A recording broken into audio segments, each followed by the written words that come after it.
They're trying to give me 46 years for this TV. My life is a little more than 46 years, okay? Number 20, the mother-in-law from... In what plays like a particularly unhinged sitcom, the plaintiff in this case, Patricia Renante, is a disgruntled mother-in-law who just doesn't get the hint. She's a nice lady, and you don't look like a bad guy. You're quiet, you don't look like a bad guy. She's too involved in your business. What? Mrs. Renante's ongoing acrimony with the defendant, her son's ex and the mother of her grandchild, led to a restraining order against her.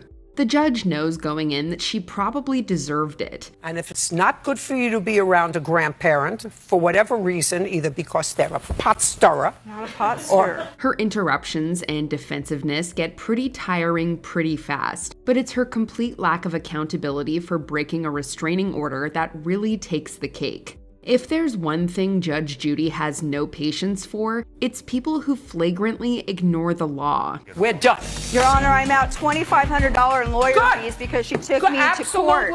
Absolutely perfect. Number 19, the interrupter. Kim Knoller is suing Thomas Doherty after he tried to cancel a reservation at her motorcycle rental business. You told him, according to your papers, that you had a no-refund policy, that you would send him vouchers for another time. He said, I want my money back. Though the charges were eventually reversed, the plaintiff is here to collect for fees incurred.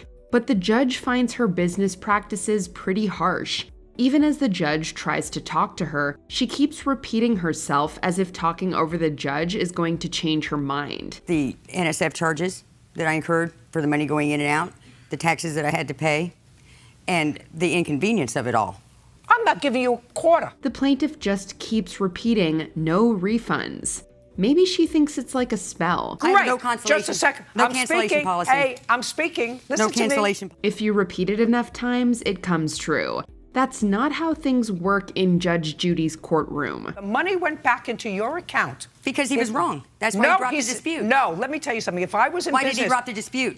If you're going to talk over me, I'm going to throw you out of Why here and did he not drop even the dispute explain. would be my Hey, question. just a second. Number 18. Why are you laughing? Judge Judy hears a case about a man who threw a bottle at someone's car. I just left the bar and I was drunk. What? Slowly. Oh, I'm sorry. Why are you laughing? He readily admits he threw the offending bottle, but still can't understand how he did the damage. Pretty standard stuff at first, but as the suspiciously spacey and red-faced defendant tries his best to keep it together in court, he can't even keep from laughing through the case. We established a moment ago that you threw the bottle at the car, that you hit the car, and that you caused damage to the car. You said, yes, guy's drunk. No. The judge can hardly believe he thinks any of this is funny. She tells him that he's the only fool laughing. The plaintiff isn't laughing. Your witness isn't laughing. The only fool that's laughing would be you. Oh. What's hilarious is everyone in the courtroom is definitely trying not to laugh the whole time. Number 17. Your Honor, that child is a liar. At least that's what this defendant wants the judge to believe. As the sweet, soft-spoken little boy who was bitten by her dog gives his testimony, defendant Lourdes Rodriguez can't help but point out the factual inaccuracies. Like, she had the leash on her hand while she was holding on to the strap. I'm sorry, Your Honor, that is false. Just a second, don't interrupt. Okay. Not the best way to endear yourself to anyone, let alone the judge. The judge quickly deduces that she has a pre-prepared version of the events that not only makes her look better, but also completely contradicts her sworn statement. You know, when you start to say things that you've been practicing in your mind to say, but as you actually articulate them, they sound stupid. Okay. Okay? The fact that this woman is so willing to throw this child under the bus and even blame him for it is kind of reprehensible. And if you sense that your dog was agitated, you cross the street. You don't direct the child to walk around you. You get your baby buggy and your dog and you move them out of harm's way. Number 16. Bleaching his clothes. A couple's spat turns into a destruction of property case, with the plaintiff's clothes covered in bleach. Thousands and thousands of dollars worth of property because she poured bleach over the property. The defendant blames the plaintiff for most of the damage for grabbing the bottle of bleach out of her hand as she was pouring it.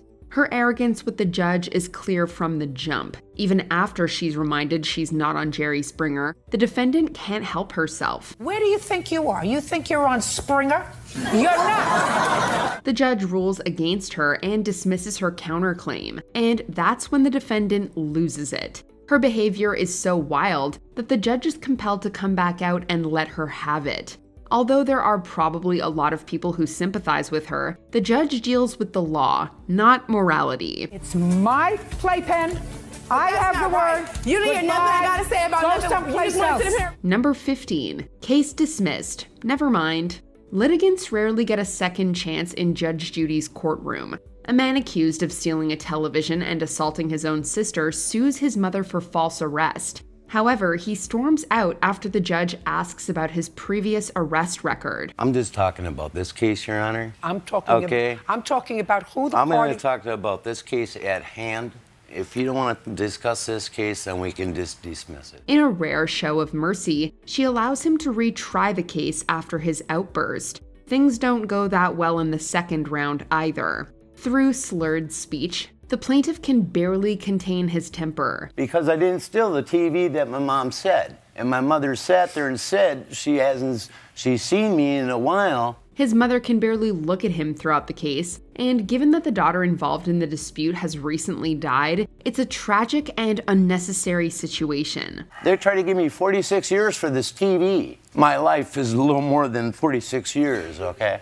Or acting out in jail or whatever. I didn't do it. Number 14, a $5,000 haircut. When Judge Judy actually bothers with your case just for the pure entertainment of it, you know you're in trouble. The plaintiff told the judge not to hold his occupation as a lawyer against him. I'm a lawyer. Where? San Antonio, Texas. Hope you don't use that against me. No, I'm going to hold your lawsuit against you because it's stupid. In her brilliant, incisive way, she tells him it's not his profession that offends her, it's his stupid lawsuit. The plaintiff, who is, let's say, not exactly Fabio when it comes to his hair, is suing a hairstylist who cut his hair too short. So he's suing for $5,000. You went to the defendant to have your hair cut. Whatever hair you have left, you wanted to have cut. And she cut your hair too short. The fact that he seems completely earnest in his lawsuit is even weirder. Judge Judy is a good sport, though. It's a ridiculous waste of judicial time. Only thing is, this is a television courtroom, so we actually have fun doing sometimes ridiculous cases. She refunds him the $10 he paid for the cut and sends him on his way. You get $10, and that's the judgment of the court. Goodbye. Number 13, broken toilet. Accidents happen, but suing a friend over something that not only wasn't their fault, but is supremely embarrassing is low-key evil. Lisa Reed is suing her former friend, house cleaner Barbara Loth, for breaking her toilet when she sat on it. Judge Judy is rolling her eyes 10 seconds into this case, and we get the feeling she already knows how this is gonna go. All I want to know is, did you fall on it? Did you kick it? Heck no. Did you hit it with a hammer? Did No. Did you hit it with a wrench? No, Your Honor, no. It broke. Though the plaintiff insists her friend broke the toilet and is responsible, the judge is less than impressed with how she handles the situation. What it amounts to is a plaintiff who's a bad friend trying to get money and embarrass her ex-friend. At least we hope they're ex-friends. I agree with you. The toilet broke while she was using it. That doesn't mean that she broke it. And that doesn't mean that she's responsible for it. The good-natured defendant can definitely do better.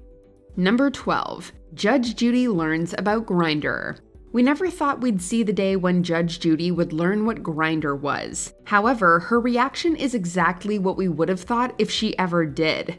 The plaintiff in this case, an older man, and the defendant, a noticeably younger man, met on an app. We met on a social website. What kind of social website? It's actually called Grindr. The lawsuit is, unsurprisingly, about unpaid loans. Judge Judy wanted more information. This leads to a thorough explanation of the dating app, Grindr. Although she looks incredibly confused, some of the audience members clearly know what's up. You went on this website in order to find someone who had the same sexual predisposition you did, right? No, actually, it was just to make friends. She eventually clicks right back into the case. She knows exactly what kind of social and financial arrangement the two had. However, her initial response to the idea that the defendant was just making friends on the app is priceless. If I were looking just to make friends, I wouldn't go on a website that said, you know, it's just for little old Jewish ladies. Number 11, 10 kids, 0 brains. The Judge Judy courtroom is not the place to advance your stand-up career. You'll end up looking like a fool. Anyways, for all your kids, what kind of kids do you have? I have about 10 kids. You have 10 children? Yes, I do. Danny Gonzalez didn't need the judge's help to do that, though. When the judge expresses some surprise at the 21-year-old having 10 children, he responds by making a vulgar, if somewhat nonsensical joke about the judge's daughter. How many? About 4. About 4? What do you mean about 4? What does that mean, about 4? About 4 of them, including your daughter. The most pathetic thing is that he really does look terrified, but stupidity overrode his good sense. This might be your show, but this is my episode. No. You don't have, listen to me. You don't have an episode. Despite Gonzalez's obnoxious behavior, it's actually one of Judge Judy's tamer moments. Without even raising her voice, she puts him squarely in his place. Perhaps if you stayed in school a little longer and stayed out of the bedroom, you'd understand better. Number 10, allow me to demonstrate. Dr. Noel Howell is probably a legend on the dance floor. What happened, Mr. Howell? Why did she leave? The thing is, Judge Judy doesn't have a dance floor. That didn't stop him from doing an incredibly unfortunate but now legendary reenactment of the plaintiff's drunken antics while on the job. Her action became so bizarre, it was hilarious at times, dangerous at times. During a movie shoot in the Caribbean, Dr. Howell alleges that the plaintiff was smoking, quote, the good Antigua ganja, and things quickly got out of hand. And she was like, why? Why? His description of her increasingly erratic behavior is endlessly memeable, but his imitation of her dancing and screeching while under the influence is an unforgettable courtroom moment. With behavior like that, I was like, Melissa, what's going on? Number 9, doused with boiling water. What starts as an incredibly upsetting and violent case about a roommate squabble that led to the plaintiff being attacked with boiling water turned incredibly sad by the end. So it's her apartment, the two of you were living together, and you moved in as a roommate. Judge Judy quickly sussed out that the litigants were high during the event. So is it accurate that the three of you were doing drugs that night? No, Your Honor, it's not. Is there any reason why you think that this officer would write this? Yeah. The officer is a Fugazi officer. Despite the plaintiff's bizarre assertion that the police officer who responded to the scene was Fugazi, the judge soon realizes she is in desperate need of care for substance use disorder. Instead of adding insult to injury, the judge actually takes great care to explain why the police didn't act on her initial report. The reason that they didn't take you seriously is because you were so high on drugs that you were in an altered state. Do you understand? She was simply too deeply under the influence to advocate for herself. Number 8, push. Look, we get it. It's embarrassing to be kicked out of the courtroom, especially if you're not the first, but the second person in your group to go. Okay, sir, you can step in. Because that shows that you just can't listen, and Judy has no time for the likes of you.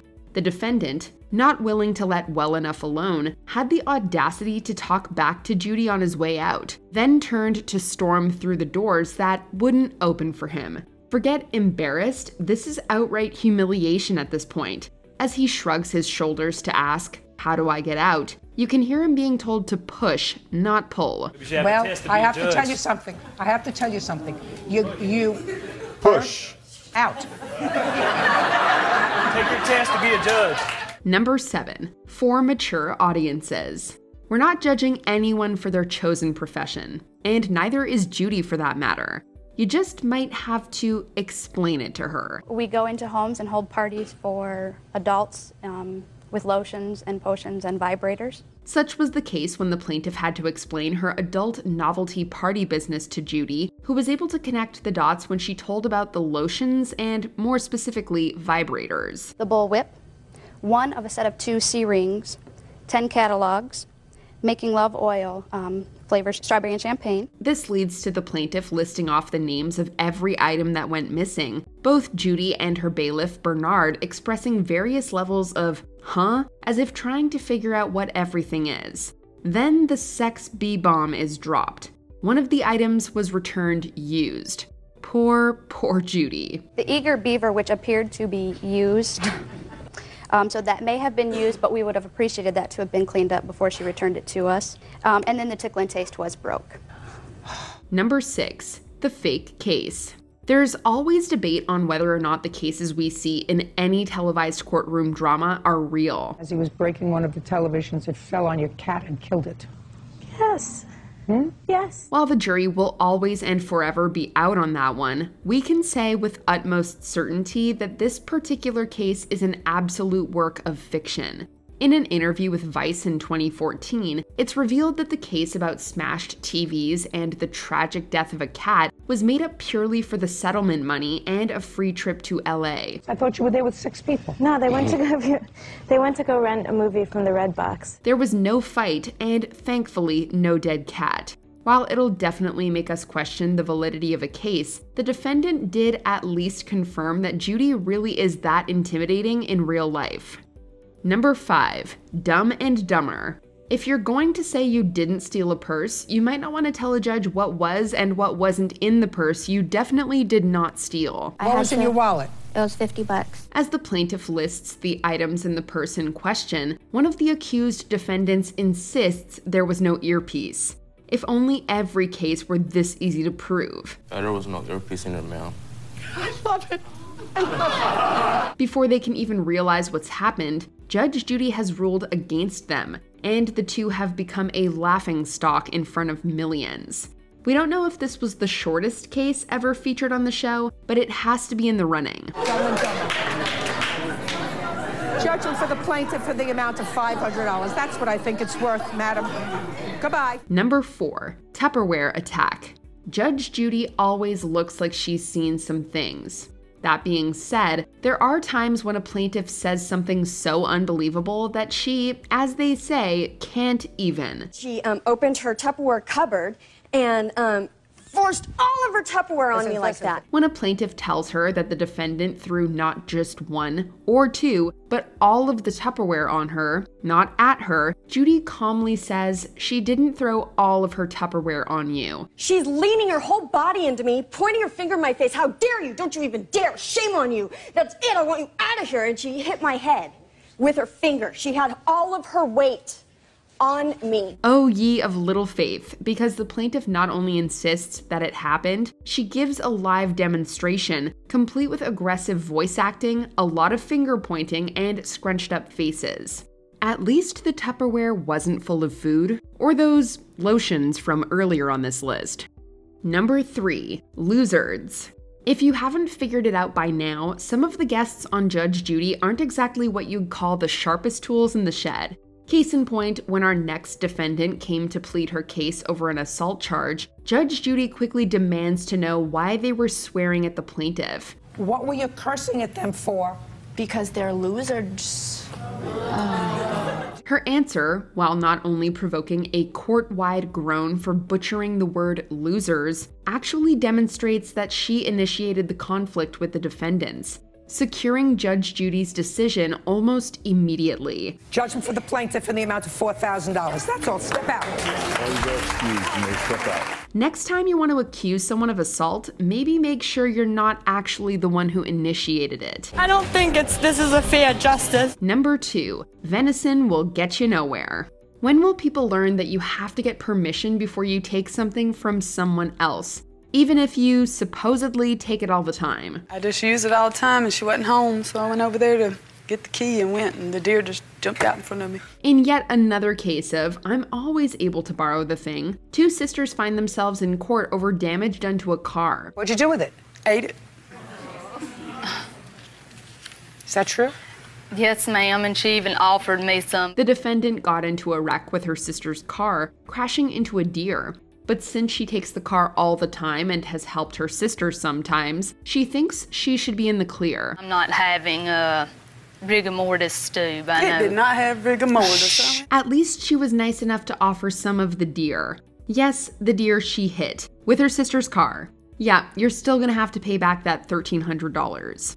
Number 1, suing a grieving mother.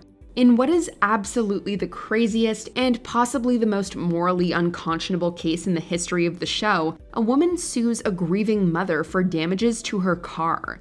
The car was damaged when her son, whom she allowed to drive her car, gave the defendant's daughter the keys to drive it. Only on the property. I don't care if he drives on the property, if he drives it on Pluto. Defendant Nelda Bailey's daughter was killed in an accident, and now plaintiff Wendy Moore is suing. Do you honestly believe that you have a case?